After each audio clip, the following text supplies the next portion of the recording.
Allez, bonjour à tous, j'espère que vous allez bien. Aujourd'hui, on va faire une analyse du marché, on préparera notre semaine, on verra des plans de trading qu'on pourrait mettre en place, des potentielles positions que je pourrais enclencher en fonction de ce que le marché nous donne. Donc on verra BTC, Ether, on verra quelques altcoins, Solana. Voilà, je vous donnerai tout simplement mon avis sur la situation du marché. Alors, BTC, on est toujours dans cette réintégration, ok, faible volate, bon, on est le week-end, on aura sûrement le retour de la volatilité lundi, mardi, mais voilà, le fait de réintégrer ce range, vous savez, bon, j'avais globalement un biais bullish sur toute cette montée. Moi, ce que je surveillais, c'était vraiment cette zone entre les 48 000, 52 000 $. On a eu notre rejet sur les 0,118. On est quand même dans une bonne tendance depuis 2023. Le prix a plus que doublé. Hein. Voilà, on a presque fait on a fait un x3. Hein, si je prends le point le plus bas, le point le plus haut, on a été chercher notre x3. Voilà, on est dans une zone, c'est compliqué de rentrer aussi tard selon moi. Là, je parle surtout d'un point de vue trading. On va surtout parler d'un point de vue des positions qu'on pourrait garder sur du moyen long terme, mais d'un point de vue spéculatif, pas d'un point de vue investissement 150 000 $. Voilà, on n'y est pas encore, mais voilà. D'un point de vue trading, pour moi c'est trop tard de se positionner dans cette tendance. Oui, on n'a pas de signaux de retournement.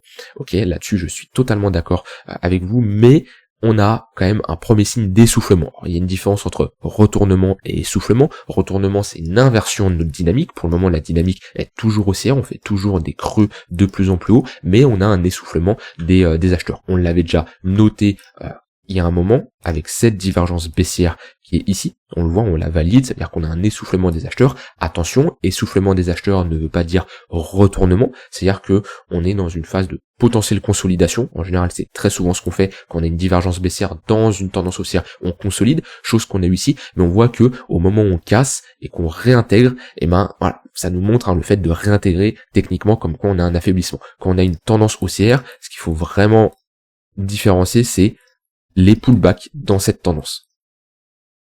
Vous voyez, ici, il y a une différence. Là, on a un fort momentum. Pourquoi? Parce qu'on ne réintègre pas les précédents sommets. Ok? Alors que ici, on a un momentum beaucoup plus faible. Tac. Pourquoi? Parce que on réintègre les précédents sommets. La dynamique dans les deux cas est haussière. Ici, on a un momentum faible. Ici, on a un momentum fort. Là, on a un momentum faible dans une tendance qui est bien haussière depuis un moment. Et surtout, on a une potentielle double divergence baissière qui, je pense, au vu du flux baissier qui est en cours, il y a de grandes chances qu'on la valide. On la validera quand on passera sous ce niveau-là, d'accord? Parce qu'on validera une structure en M sur le MACD. Double divergence baissière en daily, c'est quelque chose qu'on ne voit pas souvent en général, et voilà, c'est vraiment la confirmation. Là déjà on avait une première confirmation méfiance, hein, et si vous vous méfiez tout comme moi depuis qu'on a validé, c'est globalement depuis qu'on est ici, on n'a rien fait de plus, hein, on n'a rien fait de plus, on a eu une hausse de 10%, mais globalement, voilà, on n'est pas reparti to the moon chercher les 60 000 $, on est dans une phase où méfiance, et je vais vous donner mon avis là-dessus, et qu'est-ce que je prends. Maintenant, voilà, une double divergence baissière, c'est pas quelque chose qu'on voit souvent sur les marchés, hein. On en avait, on peut en voir une, voilà, c'est pas les meilleures doubles divergences que j'aime bien, mais on en a une petite ici et une plus grosse ici. On a un marché qui a retracé, mais rien de fou, mais ouais, c'est, ici on peut voir une double divergence baissière. On en a une première ici et une seconde ici. Ouais, on a notre double divergence baissière, elle est validée qu'on cross avec cette baisse là, et globalement on est rentré dans une tendance baissière. Mais c'est quelque chose d'assez rare. On en avait fait une ici. En plus elle est grosse, là elle est un peu plus grosse comme celle qu'on a actuellement. On a cette première div et cette seconde divergence baissière. Voilà, on le voit bien, on fait des sommets de plus en plus bas sur les MACD, ici des creux de plus en plus haut, on a une compression, on casse cette compression avec cette baisse ici, en plus en même temps on break le précédent creux, ici il y avait un signal qui était quand même assez bearish. Et voilà, comme je dis, là on a notre inversion de dynamique, ok, vu qu'on break le précédent creux, pour le moment on n'a pas encore cette inversion de dynamique. Maintenant, voilà, qu'est-ce que j'en pense du marché au vu du contexte, le TF Spot qui est arrivé, on a un petit sell the news qui est en place, la saisonnalité, il y a l'halving qui arrive, on a pas mal de gens qui commencent à s'intéresser au marché, ça, moi franchement, on est dans un contexte où un retracement ne m'étonnerait pas. Maintenant, comme je l'ai dit, méfiance, on n'a pas encore de signaux qui nous confirment comme quoi on a ce retournement. Mais le fait d'avoir cette réintégration, on a des niveaux clairs. On a toujours ces deux poches de liquidité qui sont assez importantes, hein. On peut voir ça même ici, alors ça c'est en 3 jours, si je me mets en 6 mois, on a pas mal de liquidité au nord, mais voilà, en 6 mois on a pas mal de liquidité vers les 34 000 $, et légèrement vers les 40 000 $. Mais moi, ce que je surveille, c'est on a ces deux poches de liquidité, et on a des niveaux qui sont très clairs. Ces niveaux-là, je les ai tracés. On était dans un range qu'on a réintégré. Selon moi, C'est important de déterminer un biais que vous avez sur le marché. Un biais bullish, un biais bearish ou un biais neutre. Et en fonction de ce biais-là, vous cherchez à vous positionner. Quelqu'un qui avait un biais bullish, tout comme moi qu'on était ici, globalement on va chercher de la continuation de tendance, parce qu'on a un biais bullish, donc attention, biais bullish, ça veut pas spécialement dire on long n'importe comment, on se positionne avec un risque non géré et c'est parti to the moon. Non, c'est-à-dire que on a un biais bullish, on va pas short le marché, on va chercher des longues, mais de manière intelligente, d'accord? On va chercher des zones d'intervention, ça peut être un pullback sur un niveau clé, etc., etc. Et on va jouer une continuation de tendance. Actuellement, je n'ai ni un biais bullish, ni un biais bearish, d'accord? J'ai un biais neutre. Qu'est-ce que ça veut dire? Ça veut dire, globalement, je peux chercher des longues comme des shorts, d'accord? Là, c'est un point important. Honnêtement, si dans la semaine, on revient chercher ce niveau-là, je commencerai à construire des positions short sur le marché, sur le BTC. Pas des positions short pour spécialement court terme, pour viser les 33, les 43 000, 42 000 $, mais plutôt le fait d'avoir comme objectif de me hedge de mes investissements, parce que globalement je suis très in sur le marché depuis un long moment, à 80% en crypto, j'ai 20% de cash qui est prêt à être déployé ici, un peu moins parce que je garde toujours une partie de cash, mais au cas où qu'on a un retracement, mais ça serait plutôt de me hedge au cas où on a une baisse du marché. C'est-à-dire que tout simplement, je prends des positions short ici sur les contrats futurs, ok, et si on a une hausse, j'invalide mon stop loss, enfin je me fais stop loss, j'invalide et j'ai toujours mes positions spot qui en profitent. Si par contre le marché retrace, eh ben j'ai les gains du contrat futur, d'accord, des différents contrats que j'ai pris, des différents shorts que j'ai pris, tout en ayant toujours mes positions spot qui pourront performer beaucoup plus tard. Donc c'est une sorte de hedge un peu sur du court moyen terme. Donc moi c'est comme ça que je le vois. Actuellement, on a des niveaux identifiés qui sont clairs. Pour vraiment avoir cette confirmation d'inversion de notre dynamique, il faudrait une clôture sous ce niveau-là et qu'on nous indique tout simplement qu'on a un rejet. Si on a ce rejet-là, alors là on a une confirmation d'inversion de notre dynamique, et là sur l'intraday, sur du swing, on pourra chercher à shorter le marché jusqu'à le temps d'avoir une correction et d'aller chercher les 30 000 $ par exemple. Voilà, ça peut être un scénario où quand on dépasse ce niveau-là, on se dit ok, je casse ce niveau-là, j'ai un biais bearish, je charbonne le marché à la baisse, je short, bien sûr pas n'importe comment, sur des retracements, sur des moyennes mobiles, sur des zones de résistance, sur des points pivots, bref, chacun a sa méthode, jusqu'à atteindre un niveau clé. Et pour moi, le niveau clé, il est ici avec un niveau clé intermédiaire au niveau des 30 000 $, globalement dans cette zone-là. Maintenant, pour le moment, on n'est pas dans ce scénario-là et on n'anticipe pas un scénario, d'accord? C'est-à-dire, à aucun moment, je vous dis qu'on va aller chercher les 31 000 $. Pour le moment, on est toujours dans cette phase de consolidation.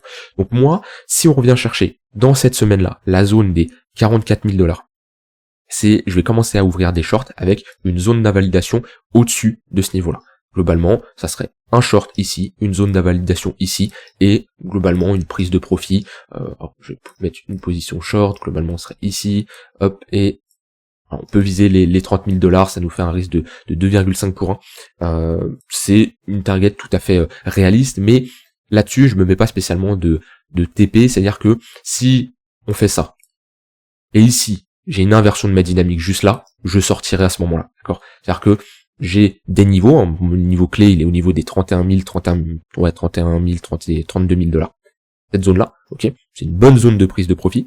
Maintenant, ça va être plutôt de construire des shorts pour me hedge, et je peux couper ces shorts là si ça se passe pas comme prévu. Quand on entre sur une position short ou longue, on a toujours une zone d'invalidation. Cette zone d'invalidation, c'est si on clôture au-dessus de ce niveau là, parce que dans ce cas là, on repartirait dans une tendance haussière et on aura sûrement un momentum qui sera bullish et qui cassera ses précédents sommets. Et si le marché me donne raison qu'on break ce niveau là, là déjà je renforcerai des shorts sur l'intraday, ok, je jouerai dans le sens de la tendance qui sera bearish vu qu'on aura break les précédents creux.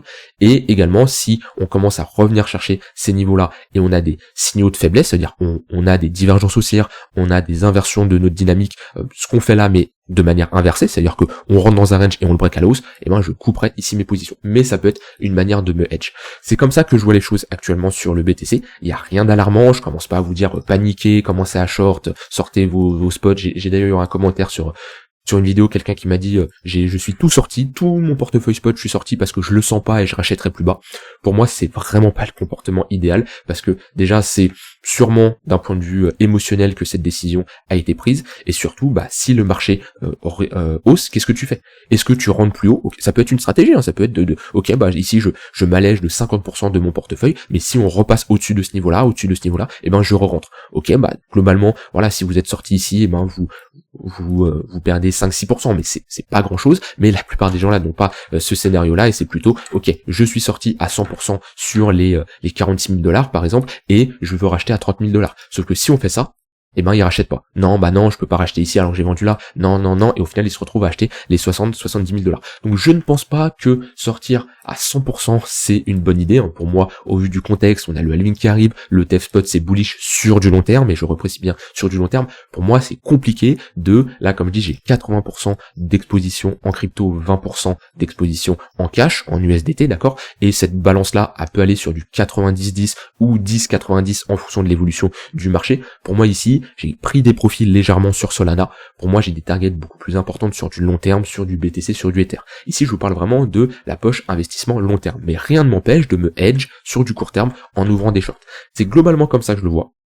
Actuellement, pour moi, alors sur du court terme, vraiment, tant qu'on ne réintègre pas ce niveau-là, c'est globalement pas terrible et on a plus de chances d'aller chercher la liquidité ici parce qu'on a quand même réintégré un gros niveau. Mais si on réintègre ce niveau-là et qu'on flippe, déjà on a un premier signal encourageant, mais moi c'est vraiment ce sommet-là. Si on le regagne, ok, j'invaliderai mon scénario short, on sera dans une phase de dynamique qui sera haussière à nouveau, même si on est toujours dans une dynamique haussière, on aura une confirmation comme quoi les acheteurs, on reclame ce niveau-là, on a reflip cette zone de résistance en support, et qu'on a fait un nouveau sommet, avec de préférence un momentum qui repasse bullish, d'accord, et qu'on invalide cette divergence baissière. Pour ça, pour invalider une divergence baissière, faut tout simplement faire une structure en M sur le MACD. Pour le moment, on n'a pas prévu de faire une structure en M, on est plus proche de refaire un M comme on a eu ici et de valider cette double divergence baissière. Donc voilà, la technique me dit ça. La technique me dit on n'a pas de retournement, ok. Donc c'est pas, ça y est, on se retourne, tout le monde est bearish, on fait des creux, la dynamique est baissière. Non, mais moi j'ai des premiers signes, des débuts de signes qui me montrent comme quoi qu'on a des vendeurs qui se manifestent, on a de la prise de profit au niveau des longues et on a un affaiblissement. Donc voilà, moi ça sera un risque modéré que je vais rentrer ici.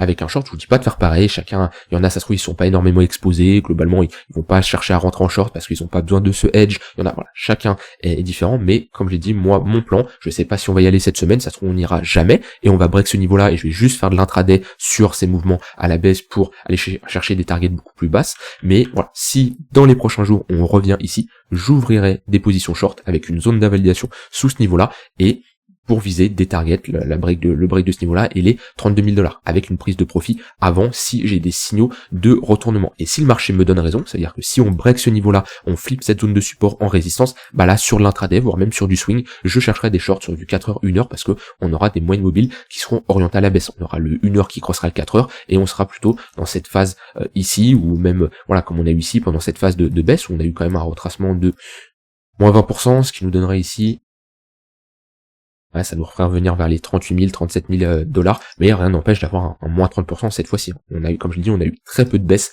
très peu de fortes baisses pendant toute cette phase haussière.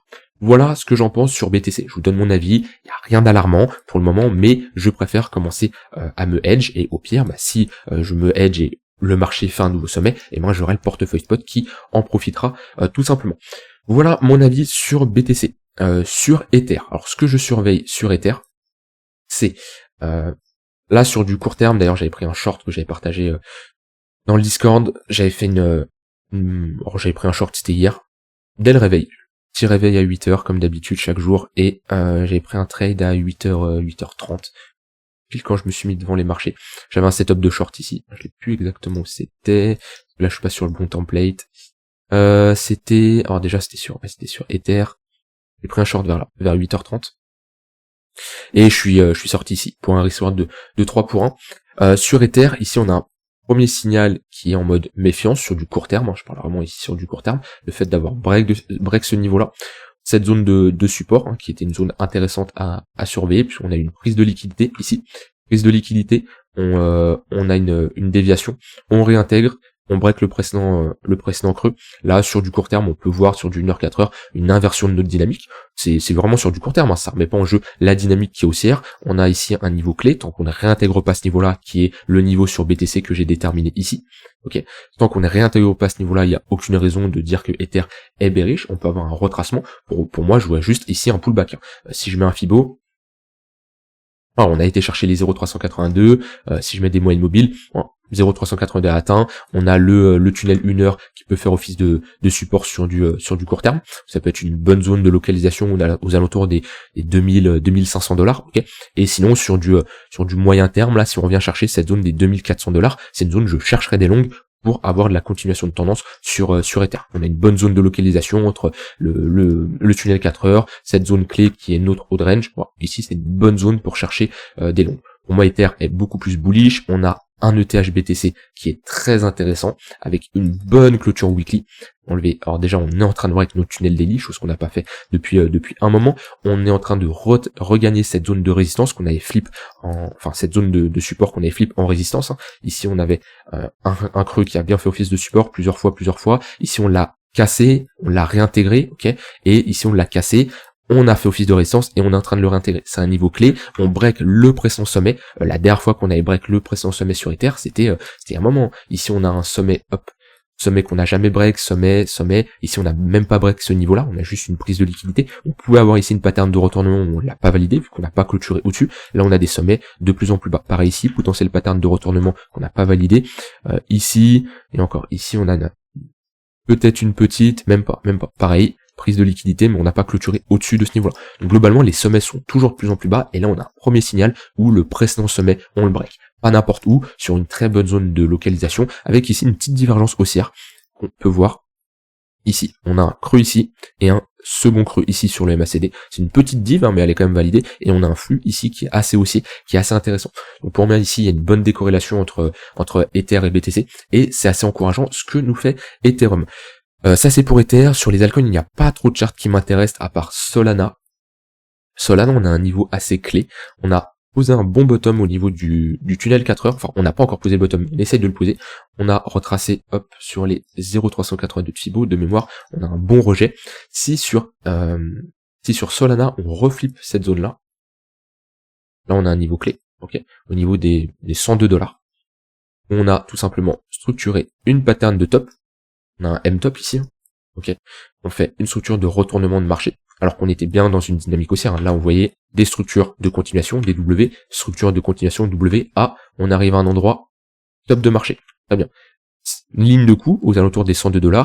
On a un retracement, on se fait rejeter. Très bien. Ça nous montre que cette zone est défendue par les vendeurs. Si on regagne ce niveau, ça peut être une bonne target ici au niveau des 102 $ que je surveillerai pour chercher tout simplement des longues avec comme target au moins revenir chercher ce sommet-là. Je dis pas qu'on va aller chercher les 150, 160, 200 $, non, doucement, mais ça peut être une très bonne zone ici, avec un stop loss assez court, pour viser même si je trace un Fibo, pour viser notre zone de rechargement de short, voire chercher ce sommet-là. Par contre, si on break ce niveau-là, je vais mettre des extensions de Fibonacci, avoir un Solana, si on a une clôture daily au-dessus des 125 $, avoir un Solana qui va chercher ses 150 $, c'est une target tout à fait réaliste. Par contre, pour ça, faut faire un nouveau sommet ici, avoir un break assez clair. Mais on a un pivot assez clé là, au niveau des 102 $, ok. Si on réintègre ce niveau-là, c'est assez encourageant pour Solana. Moi, sur du spot, j'avais pris profit ici, au niveau des 107 $, sous ce lot ici. J'avais mis un trailing stop. En fait, je voulais prendre des profits depuis les 100 $. Ici, et en fait ce que j'ai fait, c'est j'ai mis un trailing stop sur 33% de ma position sous chaque creux. Donc je l'avais mis ici, ensuite je l'avais mis ici, je l'avais mis ici et je l'ai mis ici, ce qui me permet d'avoir un stop qui monte. Et alors, le risque, c'est au lieu de prendre des profits pile à 100 $ comme je le voulais, et moi je prenne un peu plus bas comme ici à 90 $. Mais l'avantage, c'est si ça se passe bien, et ben comme je l'ai eu ici, j'ai pris mes profits 20% plus haut. Si je prends les 100 $ plutôt 10% plus haut. Donc voilà, zone clé, c'est les 102 $ que je surveillerai sur Solana. Voilà, vous avez globalement mon avis, vous avez un peu ce que je surveille. J'ai toujours dit, hein, moi je prends mes propres décisions, je regarde très peu ce que font les autres sur le marché, et c'est ce que je vous conseille de faire. Déjà, si vous regardez trop de personnes à droite à gauche, vous allez être biaisé, parce que si, moi je vous dis que potentiellement je commence à prendre des shorts, mais s'il y a des gens qui vous disent c'est hyper bullish, voilà, vous allez avoir un avis biaisé. Moi je vous ai toujours dit que je dis ce que je pense, je regarde très peu ce que font les autres à côté, je dis pas spécialement ce que les gens, je dis pas du tout ce que les gens veulent entendre, c'est-à-dire que là peut-être s'il y en a, ils se disent il prend des shorts, il était bullish sur la montée, maintenant il prend des shorts, ça y est, il a changé. Non, moi je regarde ce que le marché me donne et je réagis en conséquence, et ne pas changer également, ne pas confondre trading et investissement. Je suis très bullish sur les cryptos depuis un long moment, d'un point de vue très long terme, sur mon portefeuille long terme que j'avais partagé, je suis également bullish. J'ai des niveaux de retracement que je surveille si le marché me propose de rentrer, de réinjecter du cash. Maintenant, sur du court terme, 4 heures daily, j'aime pas trop ce que je vois, ok, et c'est peut-être un peu trop tôt, parce que là c'est typique de la contre-tendance, si on revient ici, je suis pas dans le sens de la tendance, c'est sûr, mais pour moi ça peut être intéressant de commencer à se hedge et commencer à prendre des shorts, bien sûr avec un risque qui est modéré, ça c'est vraiment important, on gère bien ce risque, et surtout avec une zone d'invalidation qui est claire. Si on fait un nouveau sommet, pour moi, mes shorts que je prendrai seront tout simplement invalidés. Voilà, vous avez globalement mon avis sur le BTC. Ça fait très longtemps que je ne cherchais pas à prendre des shorts sur du moyen terme, parce que là c'est des positions quand même que je construis, je sais pas si je les prends pas sur du 15 minutes, pas du tout, c'est pas de l'intraday, c'est du swing plus là quand même. Donc voilà, je vous partage mon avis, on verra comment ça évolue, ça se trouve le marché ne me donnera pas raison, et dans tous les cas, on peut pas avoir 100% de réussite. Le but c'est d'avoir un plan qu'on se fixe avec une bonne gestion de son risque, on sait le rendement qu'on peut faire et on estime une probabilité de réussite tout simplement. Voilà, je vous souhaite une très bonne fin de journée, n'hésitez pas vous à me dire ce que vous en pensez du marché et on se retrouve demain pour une prochaine vidéo. Bye bye.